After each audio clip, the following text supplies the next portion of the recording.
രാജ, നീ എവിടെ പോവാ? അമ്മ, ഞാൻ സാറിനെ ഒന്ന് കണ്ടിട്ട് വരട്ടെ. വേണ്ട, നീ പോണ്ട. എനിക്ക് ആ സാറിനെ കാണണം. ഞാൻ പോണ്ടെന്നല്ലേ പറഞ്ഞത്? നിക്കവിടെ. പോണ്ടെന്ന് പറഞ്ഞാൽ നീ പോവല്ലേ? പോവാ നീ, പോവാ.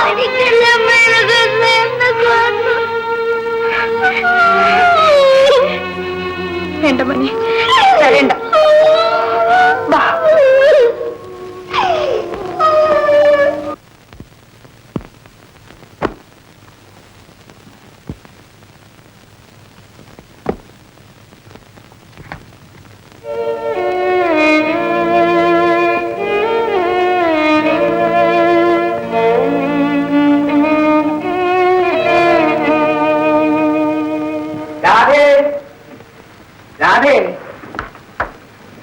ഇവിടെ അവളാ റിപ്ലൈലെങ്ങാൻ എന്താണ് ഇതേ രാധയ്ക്ക് കൊടുക്കാൻ ആ സാറ് സമ്മതിച്ചതാ. എന്താ നിങ്ങൾക്ക്? ഞാൻ നോക്കി, നമുക്കൊന്ന് നോക്കാം.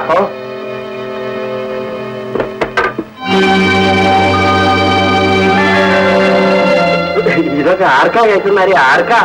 എന്നോട് രാധകളെ ഈ കൊടുക്കാൻ പറഞ്ഞു. അവൾക്കായിരിക്കും. ഭഗവാനെ, നീ കടാക്ഷിച്ചു. രാധയ്ക്ക് അദ്ദേഹത്തെ മനസ്സിലായില്ലെങ്കിലും നിങ്ങൾ നല്ലോണം ഇരിക്കട്ടെ എന്ന് അദ്ദേഹം കരുതിക്കാം. ശരിയാ മോളെ. രാധേ, രാധേ, രാധേ, നിങ്ങളുടെ വേഗം വാ. രാധേ, ഇതെല്ലാം നിനക്കാ. നമുക്ക് വേണ്ടി ആ സാറ് കേശവനാരെ കൊടുത്തയച്ചതാ. അതെ മോളെ. രാധേ, നീ പൊട്ടോളൂ. അവൻ നിന്നെ വിലക്ക് വാങ്ങാൻ ശ്രമിക്കുക. മറ്റൊരു വഴിക്കും നിന്നെ കിട്ടുന്നില്ലെന്ന് കണ്ടപ്പോ അവസാനമായി എടുത്ത വേലയാണ്. പണം കൊണ്ട് നീ മയങ്ങരുത്. നീ പോണോ വേറെപ്പാളി. അവന്റെ ഒരു ഉപദേശം.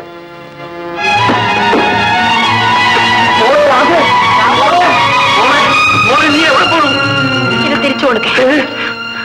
അങ്ങേര് പോയി മോളെ. പോകുമ്പോഴാ ഇതെന്റെ കയ്യിൽ തന്നത്. ഇതിവിടെ ആർക്കും വേണ്ട. തന്നവർക്ക് എന്നെ തിരിച്ചു കൊണ്ടേ കൊടുത്തേക്കൂ. മോളെ, നിനക്ക് ഭ്രാന്താണോ? അമ്മ, ഇത് വാങ്ങിക്കാനാ പറഞ്ഞത്. രാധേ, ഒരു കാരണവശാലും ഇത് തിരിച്ചു വാങ്ങരുതെന്നും അദ്ദേഹം എന്നോട് പറഞ്ഞിട്ടുണ്ട്. നിങ്ങളിത് എന്ത് ചെയ്താലും എനിക്ക് വിരോധമില്ല. ഞാൻ പോകും.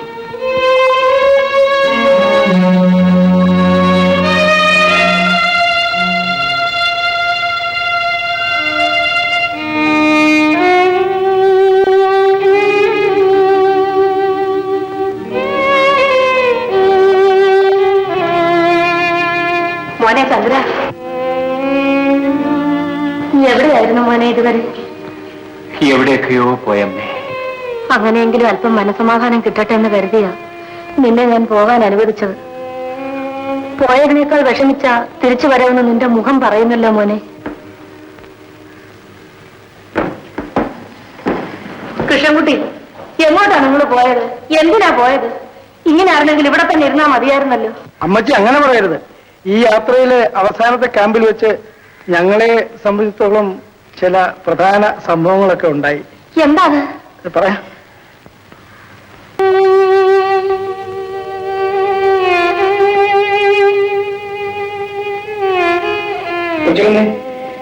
അമ്മച്ചിയുടെ കഥ അങ്ങോട്ട് പറഞ്ഞു കൊടുത്താട്ടെ. ഞാൻ പറഞ്ഞാൽ ചിലപ്പോ കഥ മാറിപ്പോയി. പറയും മോനെ. അമ്മയോട് പറയാൻ വിഷമമാണെങ്കിൽ പറയണ്ട. ഞാനൊന്നോട്ട് ചോദിക്കുന്നുമില്ല. അങ്ങനെ ഒരു കഥയൊന്നുമില്ലമ്മേ. എന്റെ മോനെ, നീ ഇവിടുന്ന് പോയേ പിന്നെ ഈ അമ്മയുടെ മനസ്സ് തീയായിരുന്നടാ. ഞാനിപ്പോ പറയട്ടെ, എന്റെ മോൻ ഇഷ്ടപ്പെടുന്ന ഏതൊരു പെൺകുട്ടിയെ വേണേലും നീ വിവാഹം കഴിക്കേ. ജാതിയോ മതമോ പണമോ പ്രതാപമോ ഒന്നും ഈ അമ്മ നോക്കില്ല. മോന്റെ മനസ്സിനിണങ്ങിയ ഒരു പെൺകുട്ടിയെ വേഗം നീ കണ്ടെത്തും. അങ്ങനെ ഒരു പെൺകുട്ടിയെ ഞാൻ കണ്ടെത്തി അമ്മേ. ഈശ്വര, അങ്ങൊരു വഴി കാണിച്ചു തന്നു. പറയും മോനെ ആരാണെന്ന്. ഇന്നെങ്കിൽ ഇന്ന് ആ വിവാഹം ഞാൻ നടത്തും. നീ എന്താ ഒന്നും മിണ്ടാത്തത്?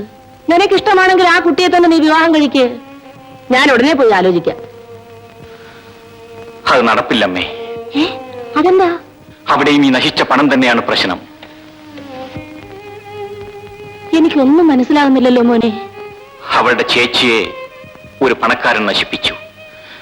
ഇപ്പൊ എല്ലാ പണക്കാരോടും അവൾക്ക് വെറുപ്പാണ്. എന്റെ മോനെ അവക്ക് മനസ്സിലാകാഞ്ഞിട്ട. ഞാൻ പോകാം. അവിടെ മനസ്സുമായി ഞാൻ തിരിച്ചു വരും. കൃഷ്ണൻകുട്ടി, വേണ്ടമ്മേ. ഇപ്പൊ അവളുടെ മനസ്സിനെ പിടിച്ചെടുക്കാൻ ആർക്കും സാധ്യമല്ല. അതെന്താ മോനെ? അതങ്ങനെയാണ്. അത്ര തീർച്ചയാണോ? അതെ. ഈശ്വര, ഇങ്ങനെ സങ്കടപ്പെടുത്താനും മാത്രം ഞങ്ങൾ എന്ത് പാപം ചെയ്തു? അമ്മ കരയരുത്. പാപം ചെയ്തത് ഞാനാണ്.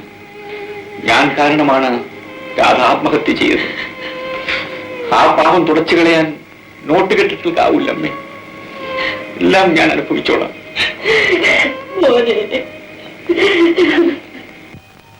ഞാനിപ്പോ എന്ത് പറയാനാ?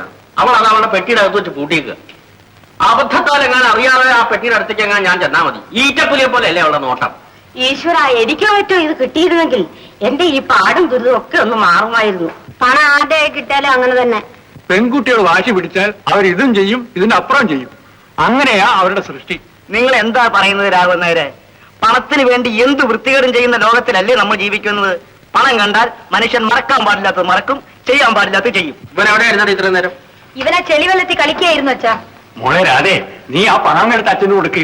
അച്ഛൻ ഈ വീടൊക്കെ ഒന്ന് നന്നാക്കട്ടെ. അത് എത്ര പറഞ്ഞാലും അവളുടെ ചെവി കയറൂല. അല്ലെങ്കിൽ നിന്റെ ഈ വാശിക്ക് എന്താ ഒരർത്ഥം? ആ അർത്ഥം നോക്കി നിങ്ങൾ ആരും ബുദ്ധിമുട്ടണ്ട. അങ്ങനെയൊന്നും ഇവിടെ കിട്ടിയിട്ടില്ല നിങ്ങളെല്ലാം വിചാരിച്ചാ മതി. അതെങ്ങനെയാണ് വിചാരിക്കുക?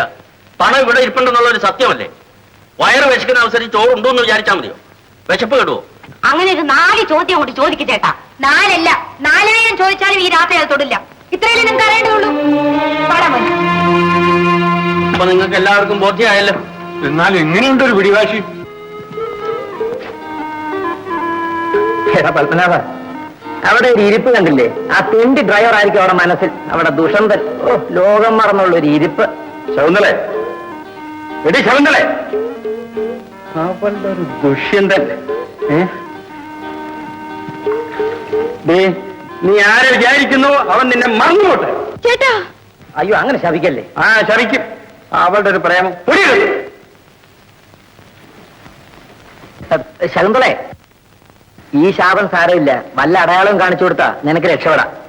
അവളെ ഞാൻ രക്ഷിച്ചോളാം. നീ നിന്നെ രക്ഷിക്കാൻ നോക്ക്.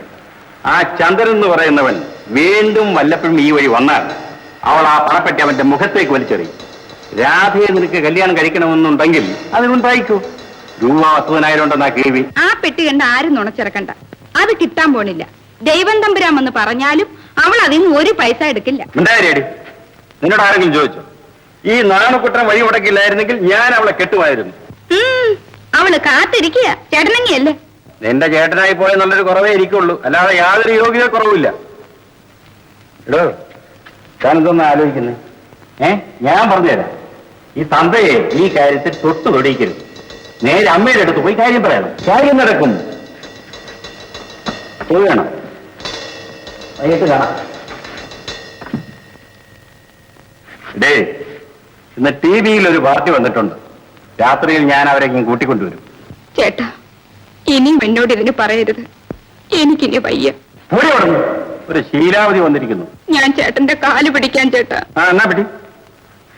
കൂടെ ഉടന്നു ഓരും കൈയും പിടിക്കാൻ വന്നിരിക്കുന്നു.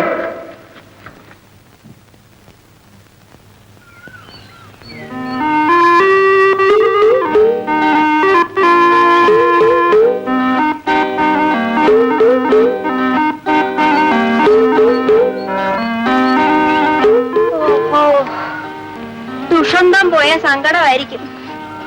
എടീ, നിന്റെ മനസ്സിലിരിപ്പ് രഹസ്യമാണെന്ന് വിചാരിക്കണ്ട. ഈ പ്രദേശത്തുള്ളവർക്കൊക്കെ അറിയാം കേട്ടോ. അറിഞ്ഞോട്ടെ, എനിക്കെന്താ? ആരെയും സ്നേഹിക്കാൻ ലൈസൻസ് ഉള്ള ആളാണല്ലോ. നടക്കട്ടെ. പക്ഷേ അവനിങ്ങി തിരിച്ചു വരുമെന്ന് വിചാരിച്ച് പുറത്തോളയ്ക്കണ്ട. എനിക്ക് മോതിരിട്ട് വന്നിട്ടാ പോയത്. ഇത് കണ്ടോ? ഇത് പിത്തളയാ. ഇതാന്ന് പറയുമ്പോഴേക്കും കറക്കും. അയ്യോടീ, അവൻ നിന്നെ പറ്റിച്ചു. എനിക്ക് വിശ്വാസമാ അദ്ദേഹം വരും. വരുവോ? വരട്ടെ. പിന്നെ പുഴയിലോ മറ്റോ പോയി കുളിക്കുമ്പോഴേ സൂക്ഷിച്ചോണം. ഊരി വീണ് വല്ല മീനോ മറ്റോ വെട്ടി മിഴുങ്ങിയ മോള് തെണ്ടിയത് തന്നെ.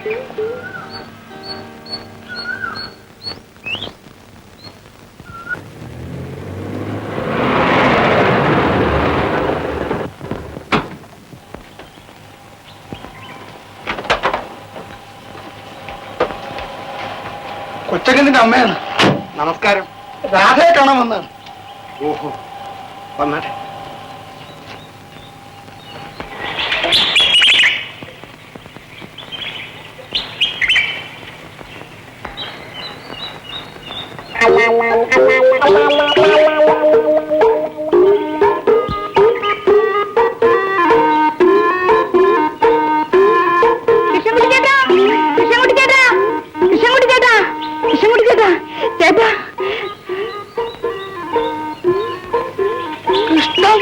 ചേട്ടനോ? നീ ഏതാ? നിനക്കെന്നെ അറിയോ? എന്നെ കളിയാക്കുകയാണോ? ചിരിക്കുന്നു. എന്ത് വേണം നിനക്ക്? നിങ്ങൾക്കെന്നെ അറിയില്ലേ? അയ്യോ, നിന്നെ ഇതിനു മുമ്പ് എന്റെ ജീവിതത്തിൽ ഞാൻ കണ്ടിട്ടേ. ചേട്ടാ, പെണ്ണെ, മാന്യന്മാരെ അവമാനിക്കരുത് കേട്ടോ. നിങ്ങൾ മുമ്പ് ഇവിടെ വന്നതും എന്നെ സ്നേഹിച്ചതും ഓർമ്മയില്ലേ? ഞാൻ ഇതിനു മുമ്പേ ഇവിടെ വരിക, നിന്നെ സ്നേഹിക്ക. പെണ്ണെ, നിനക്ക് ആള് മാറിപ്പോയി കാണും. പിരിയുമ്പോ നിങ്ങൾ എന്റെ വിരലിന്റെ ഒരു മോതിരം ഇട്ട് വന്നില്ലേ? ഞാൻ ഇട്ട് തന്നു. വിരലിലോ മോതിരമോ? അതോ നിന്റെ കയ്യിലോ? എന്നാ അതൊന്ന് കാണട്ടെ. അത് അയവായിരുന്നു എന്റെ വിരലിൽ. പിന്നെ കറക്കുകയും ചെയ്തു. അതുകൊണ്ട് ഞാൻ പെട്ടിയിൽ ഒരു വെച്ചു. അസംബന്ധമായി പോകുന്നുണ്ടോ? എനിക്ക് വേറെ പണിയുണ്ട്. ഹേയ്, അവിടെ നിക്കണം. ഞാൻ ഇപ്പൊ എടുത്തോണ്ട് വരാം. ആ, എന്നാ കൊണ്ടുവാ. ഇത് ശാകുന്തളത്തിലെ ഒരു വഴിത്തിരിവാണ്. നോക്കാം. അച്ഛനാണത്, ചന്ദ്രൻ സാറിന്റെ അമ്മ. നമസ്കാരം. നമസ്കാരം. ഇങ്ങോട്ട് കയറി ഇരിക്കായിരുന്നല്ലോ. എല്ലാ വിവരങ്ങളും ചന്ദ്രൻ പറഞ്ഞു. ഞാൻ മകളെ ഒന്ന് കാണാൻ വേണ്ടി വന്നതാ. അവളെ കണ്ടതുകൊണ്ട്. എന്നാലും ഞാൻ അവളോടൊന്ന് സംസാരിച്ചു നോക്കട്ടെ. ഓ, അവളകത്തുണ്ട്.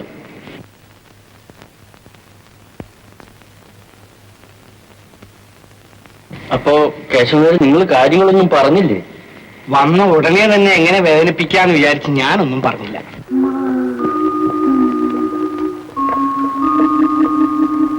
ഞാൻ ചന്ദ്രന്റെ അമ്മയാണ്.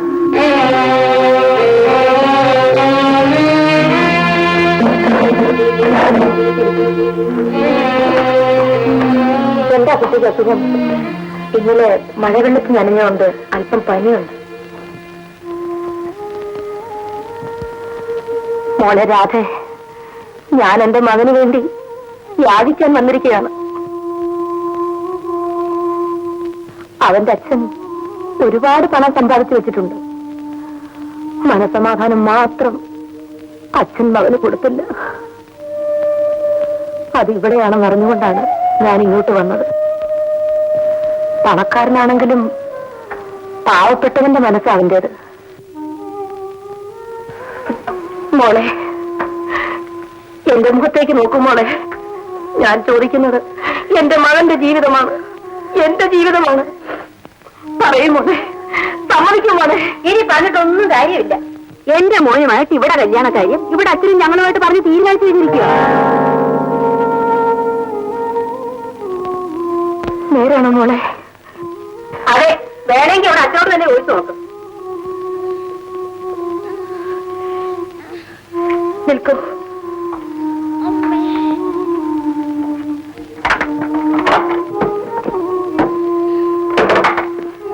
ഇതാ, ഇതും കൂടി കൊണ്ടുപോകൂ. ഇത് നിങ്ങളുടെ മകൻ ഇവിടെ തന്നേച്ചു പോയതാ. തിരിച്ചു കൊടുത്തേക്കൂ.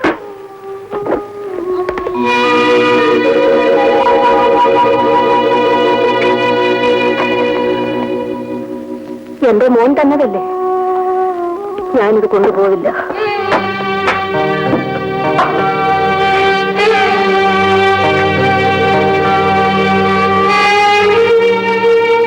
മൂളി പെട്ടി അങ്ങ് എടുത്തു വെച്ചു. ആരും കൊണ്ടുപോകുന്നില്ലേ? വേണ്ട, നമ്മളാരും ആവശ്യപ്പെട്ടിട്ട് കൊണ്ട് തന്നല്ലോ. നിന്റെ കല്യാണം, എനിക്കൊരു കല്യാണവും വേണ്ട. ഇതിന്റെ നാമിയാനരികളെ എന്ത് വന്നാലും നീ സമ്മതിക്കത്തില്ല. അപ്പൊ പിന്നെ ഞങ്ങൾ തീരുമാനിച്ചിരിക്കും. എന്റെ ഇഷ്ടം ചോദിച്ചില്ല. ഇല്ല, ചോദിക്കത്തുമില്ല. ഞങ്ങൾ നടത്താൻ പോവുക. നിങ്ങൾക്ക് എല്ലാവർക്കും കൂടി എന്നെ അങ്ങ് കൊന്നു കളഞ്ഞൂടെ? ചേട്ടനെ ഈ പെട്ടി അങ്ങ് എടുത്തു വെച്ചു.